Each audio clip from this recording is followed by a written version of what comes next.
au gouvernement. Et tant que faire se peut, je suis en train de m'évertuer pour mériter d'avoir été appelé votre collègue. Et surtout, je tiens à vous remercier pour ces diligences. L'honorable Claudel Loubaya a pris l'initiative de cette proposition de révision de la loi relative à l'aviation civile, et cela tombe à point nommé. Le secteur de l'aviation civile dans notre pays connaît beaucoup de problèmes de non-conformité aux normes de l'Organisation de l'aviation civile internationale. Le mois d'août prochain, nous allons recevoir l'audit de l'OACI.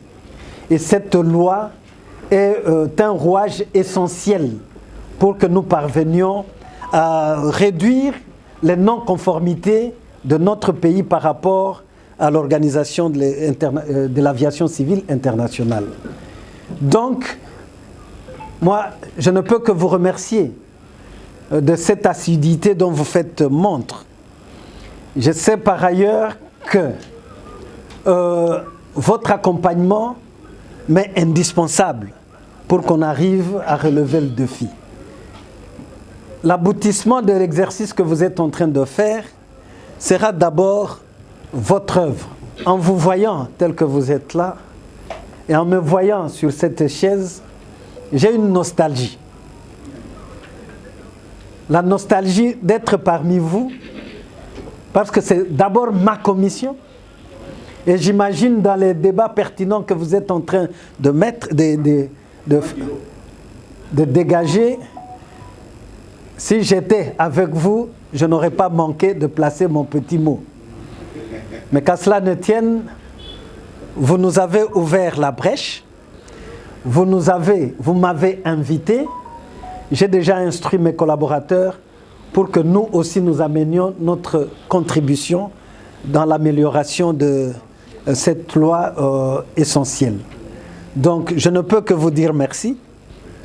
Le président de la commission a ses communications qui ne m'appartient pas à moi de pouvoir faire, et je suis vraiment disponible.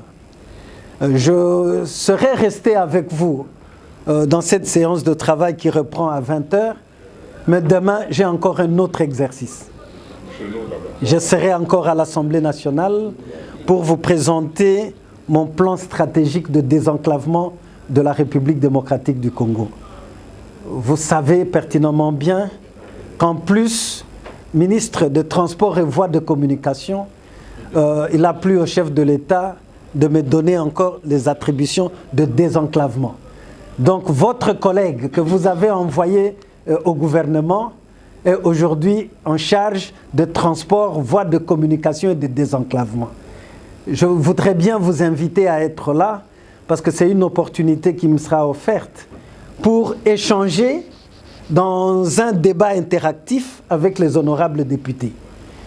Tant que notre pays, avec son étendue de 2 345 000 km² et son poids démographique d'environ 100 millions d'habitants aujourd'hui, demeurera un pays semi-enclavé, cela veut dire pas de transport digne, pas de voies de communication essentielles et fondamentales, ça sera illusoire que nous pensions au développement de ce sous-continent. Et en prenant les potentialités de chaque territoire, vous allez découvrir que lorsqu'on parle de la République démocratique du Congo comme un scandale en termes de potentialité de richesse, ce n'est pas un vain mot, c'est une réalité. Mais c'est à nous maintenant de savoir comment exploiter toutes ces potentialités pour mettre des voies de communication viables afin d'impulser le développement économique et social de notre pays. C'est cela l'enjeu de demain, et vous savez que c'est un exercice exaltant que de se présenter devant les représentants légitimes du peuple. Donc je dois me donner un temps de pouvoir très bien affiner ma présentation de demain. C'est pour cela donc que je ne serai pas avec vous dans la reprise de la séance d'aujourd'hui.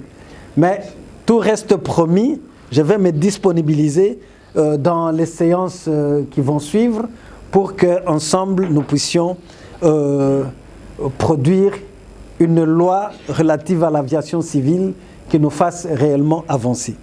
Encore une fois, honorable président, honorables membres du bureau, honorables députés et chers collègues, je vous remercie beaucoup.